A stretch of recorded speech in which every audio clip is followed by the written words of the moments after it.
Everyone, welcome. It's the 18th of March meeting of the South East Wales Corporate Joint Committee. The meeting's being webcasted and the recording of the meeting will be available on CCR's website and YouTube channel as well. I'm Anthony Hunt. I'm the leader of Torfaen Council and the chair of South East Wales Corporate Joint Committee. Everyone else has introduced themselves already this morning. So if I can mention Julian Steadman from the Brecon Beacons National Park. Welcome, Julian. Thank you, Chair. Yes, good to be here. Welcome and apologies, we're running a little bit late this morning. It's been a busy old morning. So if we can move straight to apologies for absence and any substitutions. Is there anything that needs to be noted here? Thank you, Chair. The only apology we received was from Councillor Hugh David. And also we received apology from Councillor Arju Morgan, and we have Councillor Maureen Webber as substitute. That's great. Anything else to mention there? If not, then we can move to agenda item 2, which is the minutes of the CJC meeting held on the 29th of January. Is everyone happy with those? Any questions? If not, then we move to agenda item 3, which is declarations of interest. Are there any interests that members need to declare this morning? Don't believe so. So that moves us swiftly on to agenda item 4, which is the constitution review and transfer of the CCR City deal to the CJC. The purpose of this report is to seek final approval for the transfer of Cardiff Capital Region City deal and associated funding programmes to the South East Wales Corporate Joint Committee. I can remind members that appendices 6 and 7 of the report are exempt. So if you wish to debate those appendices in detail, then just ask and we will move the meeting to exempt session. So if I can start by inviting the Chief Executive to introduce the report. Yeah, thank you very much, Chair. So very pleased to present this report on the constitution review and transfer of Cardiff Capital Region City deal. So at the last and final meeting of Cardiff Capital Region Cabinet, they noted and approved all of those things leaving or transferring across from Cardiff Capital Region City deal to the CJC. So the job of the CJC board this morning is to approve all of those things incoming effectively into the CJC. I won't cover again all of the long history surrounding this. I think I covered that at length this morning. But quite clearly, the policy position of lift and shift has been adopted now for some time. And for a long time, we've been working as an officer team towards that go live date of the 1st of April 2024. In paragraph 15, you'll see reference to the draft constitution, which we do seek approval of today. There are 6 parts to the constitution: the summary, the articles, the allocations of responsibility, the rules of procedure, codes and protocols, and of course the City deal standing orders, because that segment of City deal still transfers across for decisions now to be taken under the CJC. A copy of the constitution is set out Appendix 1. And earlier today, Jane sent around a very short addendum, which I'll ask Jane to speak to in just a few minutes' time, which speaks to some of the comments and suggestions made by colleagues in Brecon Beacons National Park, which I feel look very sensible and hopefully members will agree to incorporate into the amended constitution today. We also have comments from the Joint Overview and Scrutiny Committee that took a very long look, a deep dive into the constitution about a week and a half ago. We had a 2.5-hour session. So again, those comments and the commendation of that board are also attached at Appendix 2. I won't cover in detail all of the items that I spoke to this morning on the assurance framework, the novation of income and funding agreements, fund management arrangements around our wholly owned companies, the portfolio transfer, operational contracts, and so on. Not just because I've been through them this morning, because that wouldn't be fair on Julian, but because they do pertain more to City deal. So they don't really cover the remit of the Brecon Beacons National Park in relation to the constitution. So hopefully, Julian, you'll forgive me for that, and I'm sure we can have a conversation about those different elements and how it all comes together very soon in the future. So I think that's as much as I wanted to say this morning, Chair. I think everything is hopefully pretty self-evident and self-explanatory. It was very good to be joined by the chairman of the Joint Overview and Scrutiny Committee this morning to get their comments.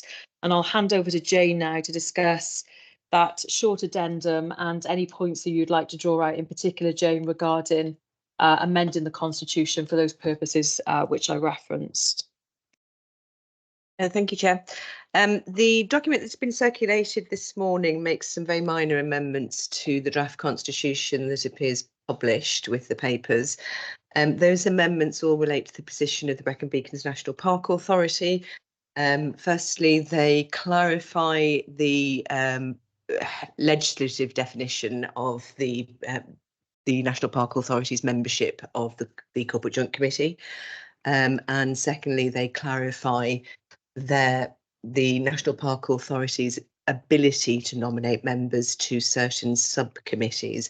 They are all as a matter of law, and I hope don't prove controversial. Finally, the Brecon Beacons National Park Authority requested that when matters of strategic development planning are being discussed, their chief executive or a suitable deputy be invited to the chief officer's group that meets regularly. Members will know that that chief officers group was a group originally established under the City Deal as part of the assurance framework. It discharges functions that are necessary for that assurance framework, and it wouldn't be expected that the Brecon Beacons member would, or the Brecon Beacons National Park Authority chief executive would participate in those discussions. But in relation to matters within the National Park Authority's remit, then that proposed recommendation is also made. Kelly? Yeah, Chair, hopefully that covers it. I'm not sure if we're joined again by the Chair of the Joint Overview and Scrutiny Committee, but I think those comments were made earlier this morning. And on that note, Chair, I'm happy to take us through the recommendations, if that's okay, to conclude this item. So recommendation 1 is to approve. Yeah, I can't hear the sound. That's why it's awful, isn't it? Somebody want to switch their mic off? There we go. All right, I'll take us through the recommendations again. We are meant to be. Kelly, do you need to put your mic on? Oh, is it? Okay, can you hear me? I think somebody's left their microphone on. If you could just switch off, if that's okay, while we go through the recommendations, which are at paragraph 75. So it's recommended that the South East Wales Corporate Joint Committee approves the CJC's draft constitution, which is set out, as I said, at Appendix 1, delegates authority to the Chief Executive, myself, in consultation with the Interim Monitoring Officer, Jane, to agree the final form of any legal agreements and documents necessary to implement transfer of each of the funding agreements and fund management arrangements listed under levels 1 and 2 of Appendix 4, delegates authority to the Chief Executive in consultation with the Interim Monitoring Officer to agree final form of all documents necessary to implement the legal transfer of the portfolio of CCR funded projects listed under level 3, approve the transfer of the operational contracts listed under level 4, and authorise the Chief Executive to enter into service level agreements listed in Appendix 4.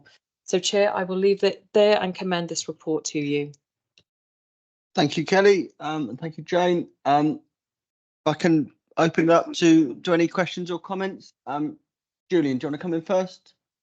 Yes, fine. Well, thank you very much for taking on board our comments, and particularly for Jane, who put together this little addendum so quickly over the weekend. Just be grateful for that, and just to confirm that we're now very happy to go along with the proposal as set out. Thank you. Okay, thank you. Any other questions before we move to the recommendations? Chair, I did lose connection, so I don't know if I'm eligible to vote. I lost connection for a short space of time. Okay, I think it's only a short amount of time, so happy with that. Any questions, colleagues? Then are we happy then to move to recommendations at paragraph 75 of this report? Can I have a mover and a seconder, please? Happy to move, Chair. Thanks, Liz. That's Liz moving. And Sean Morgan seconding. I'll take it to a vote then. If I bring in Julian first. Yes, happy to support, Chair. Thanks, Julian. Jane from Newport. Support, Chair. Thanks, Jane. Marianne Mumashire.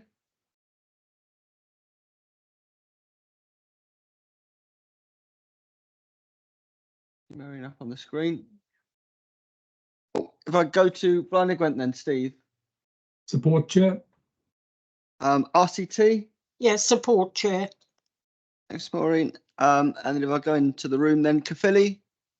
Happy to support, Chair. Thanks, Sean. Merthyr. Happy to support, Chair. Thanks, Cardiff. Happy to support. Thanks, Hugh. And Vela Glamorgan. Agree, Chair. And Torvine, happy to support. Can you hear us, Marianne? Yeah, apologies, Oh, Chair. right. I was called away to an urgent phone call. Yes, problem. happy to agree. Thanks, Marianne. Right, that's carried with 10 votes, I believe. Is that okay? Right, all good. Thank you very much, colleagues. That brings us on to agenda item 5, which is the South East Wales CJC 24-25 Treasury Management Strategy. Kelly, you're going to start on this one? Yep, thank you very much, Chair. Now that the CJC is a body corporate that's been fully adopted and endorsed, has a constitution today, we have to have our own Treasury management statement. And I'm very happy to hand over to my colleague, Ajinder Singh, who's going to present that to the CJC this morning. Thank you, Chair. Okay, thanks, Ajinder. Thank you, Chair. As members have heard, successful novation of the City Deal funding agreement will result in a sizable cash balance being transferred from the accountable body to the CJC on the 1st of April. The practical and regulatory implications of this have been discussed with members as part of the working group sessions that we had back in January. So this report pulls those requirements together and can be summarised in three parts. Part 1, the first part of the report sets out the regulatory requirements which the CJC is required to put in place to receive and manage public funds. For example, recommendation 1 of this report asks members to formally adopt CIPFA's Treasury Management in Public Services Code of Practice and to ensure that all Treasury management decisions are taken in line with the code. Paragraph 20 on page 4 sets out a range of supplementary documents that also need to be put in place to ensure the CJC has regard to the potential code when carrying out its duties under Part 1 of the Local Government Act 2003, and also CIPFA's Prudential Code for Capital Finance as it applies to local authorities. As I say, these two documents are described in paragraph 20 and fully set out in appendices 2 to 5. The second part of the report sets out the practical arrangements which the CJC has put in place to receive and manage its cash balances, and there are 4 strands to the practical arrangements. Firstly, the CJC has developed a detailed cash flow forecasting model to allow it to determine its day-to-day cash flow requirements and to make decisions around the investment of surplus cash over the short to medium term. Discussions with the accountable body suggest that a cash balance in the order of £62 million will be transferred to the CJC on the 1st of April. The majority of this sum will be managed under the pooling arrangements agreed with RCT's Treasury Management team and in line with their Treasury Management strategy, which complements the CJC's own strategy. This sets out that cash can only be invested in UK Government's Debt Management Office or other government-backed public bodies and is considered to be a very low Treasury Management strategy. The strategy puts security of cash firmly at the forefront of the strategy, followed by liquidity and yield, and is currently generating a yield of over 5%, achieving an appropriate balance between risk and return. The CJC will retain an appropriate level of cash float to meet its day-to-day expenditure, and this will be managed via its principal bank account with Barclays. The Barclays account will be supplemented with the use of public sector deposit fund. This is a money market fund as advised by the CJC's Treasury Management advisors, Arlene Close. Money market funds are extremely secure. Most of these funds are AAA rated, low volatility, net asset funds. Extremely liquid, with cash being returned within 24 hours notice. The third part of the report sets out the CJC's proposed governance and oversight arrangements, and there's 3 strands to this. Firstly, members of the CJC will be provided with regular Treasury Management update reports. These will be quarterly reports setting out the performance against the CJC's Treasury Management Strategy, with further reporting requirements set out at the start of the year, at the midpoint year, and also as part of the final outturn. In addition, the Governance and Audit Subcommittee will be responsible for oversight of the CJC's Treasury Management arrangements, and review of the strategy will feature as part of their inaugural work plan for 24-25. Arlene Close have been appointed as Treasury Management Advisors, who will be familiar to most local authorities, and details of their engagement and the extensive range of support services are set out in paragraph 21. So, Chair, happy to take any further questions before we move to the recommendations on paragraph 39 on page 9. Thanks, Jacinda. Members, any questions? All seems sound in line with our principles to me. Are we happy to move then to paragraph 39 in the recommendations? There's 5 of them there. Can I have a mover and a seconder? Move them, Chair. Thanks. That Steve Thomas has moved and Hugh Thomas has seconded. So I'll move to the vote then.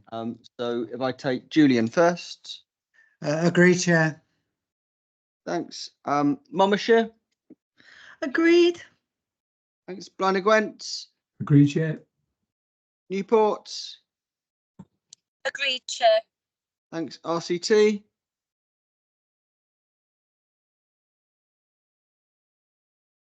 Oh, I have to come back. If I go to the room then, Caerphilly. Agreed, Chair. It's Merthyr. Agreed, Chair. It's Cardiff. Agree. Vale of Glamorgan. Agreed, Chair. Torvine is agreed. Maureen, can you hear us okay? Okay, I think we've lost Maureen there. So that's 9 votes carried on that one, I believe. So we move on then to item 6, which is the pay policy report. This report is to approve the pay policy statement for 24-25 in accordance with the requirements of the Localism Act 2011. So if I hand over to the Chief Executive to introduce the report. Yeah, thank you very much, Chair. So this report sets out the annual pay policy and the pay policy statement for 24-25, and of course comes to you as a requirement under Section 38 of the Localism Act 2011. So it's necessary for us to publish details of all factors, including recruitment and pay, to make sure that we can demonstrate openness and probity around all of these matters. So you'll see attached to the report is the full pay policy statement. I don't propose to take members through it this morning. And that's really because up until a few weeks ago, the CJC chair didn't have any employees. It's only been myself for the last couple of weeks. So that's very hard to base a pay policy on. But of course, going forward, the CJC board approved on the 4th of December a new structure for the senior executive team. You can see that that is set out in paragraph 16 of the report. And then in paragraph 33, you've got the commensurate grades for those posts also established. I did want to refer members' attention, if it's okay, to both paragraphs 43 and 63 of the report that talk to pay differentials and, of course, importantly, the gender pay gap. As I was saying, it's very difficult to do those assessments at the moment because the CJC hasn't had any employees. We're about to recruit to the new structure and, of course, 2P transfer staff across. So that piece of work, I'm not going to say we'll wait till next year because I don't think we need to. Hopefully you'll derive some comfort from the next report that is on the agenda, which is around the public sector equality duty. So we'll have this, I think, as a key item that we'll continue to monitor. And as soon as we've arrived at a position, we can make sure that that is translated back to the CJC for further deliberation and discussion. But of course, the importance that we attach to that public sector equality duty beyond pay differentials, hopefully will be drawn out in the next item. So on that basis, Chair, and with that caveat that we will come back with an assessment once we've enacted 2P and we've got the new structure in place, I commend this report to you and the recommendations, which are at paragraph 16 of the report. Thanks, Kelly. That's welcome. Any questions on this then? If not, are we happy to approve the pay policy as the recommendations at paragraph 15 say? Can I have a mover and a seconder for those? Yes, Liz Burnett has moved And Happy to second, Chair. Mary Ann Brocklesby has seconded. So I'll take a vote then. So Julian, do you want to come in first? Agree, Chair. Thanks, Julian. Monmouthshire. Agreed, Chair. Thanks, Bryony Gwent. Agreed, Chair. Thanks, Newport. Agreed, Chair. Thanks, RCT. Agreed, Chair. Thanks, Maureen. Caerphilly. Agree, Chair. Thanks, Cardiff. Agree. Thanks, Merthyr. Agree, Chair. Vale Morgan. Agreed, Chair. And Torvines agreed, so that item is carried with 10 votes. I then move people on to item 7, which is the Strategic Equality Plan, Biodiversity Compliant Plan and Child Poverty Strategy outline. The purpose of this report is to seek comment and, if appropriate, approve the finalised Strategic Equality Plan, Biodiversity Compliance Plan, and provide an update on the development of CCR Child Poverty Strategy. If I hand over to Kelly to introduce this. Yeah, thank you very much, Chair. Very pleased again to present this report today. As a statutory body, there's a number of corporate requirements that we have to comply with and show that we are fulfilling. But beyond compliance, I think particularly in relation to the public sector equality duty, there's a real opportunity here to enhance our work, particularly in the investment space. And very pleased now to hand over to my colleague Colin Mahaffey, who'll present the report, outline the strategic equality plan, approve the work that we've done today around biodiversity compliance, and outline the next steps in regards to meeting the requirements around child poverty. Thank you, Kelly. Appreciate it. So for background, we'll start with, I'll go through at a headline level each of the areas. So if you refer to paragraph 3, this is the Strategic Equality Plan. So as a newly formed public body, this is our first Strategic Equality Plan. It builds on the foundations of the City Deal. So therefore, we're working with very strong foundations and our ongoing commitment to a fair, inclusive and greener economy. The plan covers a period 2024 to 28, but given that this is our first plan, really as a new form of regional governance, and that's happened in conversations with the other regions in Wales, there's an expectation that the plan will be iterated as the CJC matures, both in operation and in delivery. So consultations taking place over a number of months with a number of internal and external stakeholders, and we include the Equality and Human Rights Commission, and also members, obviously, and we've refined an iterated plan to this stage. We will conduct a review by December 2024. As Kelly mentioned, for example, with the gender pay gap, we'll have first analysis and we'll be able to conduct some of those early pieces of work to help inform how we can iterate the plan to make sure the objectives are fit for purpose, to allow for some adjustment where required in terms of delivery, and also incorporate our wider activities as a CJC. So for context, this does respond specifically to the statutory powers and associated duties of a CJC, i.e. economic wellbeing, spatial planning and regional transport planning. It also obviously has to align with relevant strategies, plans and appropriate legislation. I won't go into detail on this, but we have 4 objectives in the plan that are regional. This has been agreed with the HRC. These outline what we intend to do for the citizens of Cardiff Capital Region to engender positive change. And as a new public body, we also have 3 further objectives that are organisational, so making our commitment as a new public body to equality. As a final point on this, data collection will be a key aspect. We're looking to continually monitor and evaluate, obviously to report on an annual basis. Again, that will be at a regional level. We have work undergoing with Cardiff University and others in that regard. And at intervention level, as we talked about the midterm report, as it speaks to the City Deal, will enhance some of the reporting around that. With that, I'll move to the Biodiversity Compliance Plan that's set out in paragraph 13 onwards. So again, this is our first Biodiversity Compliance Plan. It builds on the activities undertaken to date by the CCR City Deal. We've been very upfront about our commitment to net zero, for example, in our Regional Economic and Industrial Plan. So as part of this, under the Biodiversity and Resilience of Ecosystems duty, public authorities must seek to maintain and enhance biodiversity. And we've embedded this at an early stage of our work as a new public body. It also aligns with the 6 objectives outlined in the Nature Recovery Action Plan for Wales. And it's proportionate given the scope of our activity and our relative maturity as an organisation. Finally, in terms of the child poverty strategy approach, so the summary paper that we have sets out how we will work to publish a full child poverty strategy alongside refreshed wellbeing objectives and a wider plan, and that's estimated for October 2024. That will allow us to develop this approach, to develop some of the organisational capacity and to move towards our current working towards a framework for addressing child poverty, which was published in March 2023. The recommendations at paragraph 34, so it's recommended that the South East Wales Corporate Joint Committee approve the Strategic Equality Plan, approve the Biodiversity Compliance Plan and the outline timeline and next steps in regards to the development of the child poverty strategy. Thank you. Thank you, Colin. Any questions or comments on this? Go on, come in.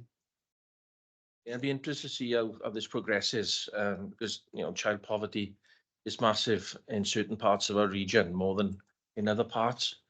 I'd like to see how it aligns then to the PSBs, the various different PSBs, and how it all fits together. Because if we can take the lead on it as the CJC, then our plan then gets disseminated down to the other PSBs and to the local authorities. So I hope we'll take the lead on this. That's important. I agree, both on strategic equality, biodiversity and child poverty. There's a job of leadership for us to do on all three of those as the CJC develops. Colin, do you want to come back in there? Yeah, just to say we've already started to establish those meetings and those links. It's very much the start of the journey. From the 1st of April onwards, this is a capacity and a competency that we're building. And we've started working with our colleagues across the local authorities who've been invaluable up until this point. Any other questions? Are we happy then to move to the recommendations as outlined by Colin? Could I have a mover and a seconder if possible, please? Geraint Murtha removed and Sean Cathilly second. I'll take the vote then. Brecon Beacons National Park. Support, Chair. Thanks, Julian. Monmouthshire. Agreed, Chair. Thanks, Marianne. Bryony Gwent. Agreed, Chair. Steve. Newport. Agreed, Chair. Thanks, Jane. RCT. Agreed, Chair. Thanks, Maureen. Cathilly. Agreed, Chair. Thanks, Sean. Merthyr. Agreed, Chair. Thanks, Geraint. Cardiff. Great. Thanks to you. Available Morgan. Agreed, Chair. Thanks, Liz. And Torvine is agreed. So that's carried with 10 votes. And I believe that brings today's meeting to a close. Thank you to everyone who's participated or watched on the webcast. The next meeting of the South East Wales Corporate Joint Committee is at 9:30 on 3rd of June 2024. Take care all.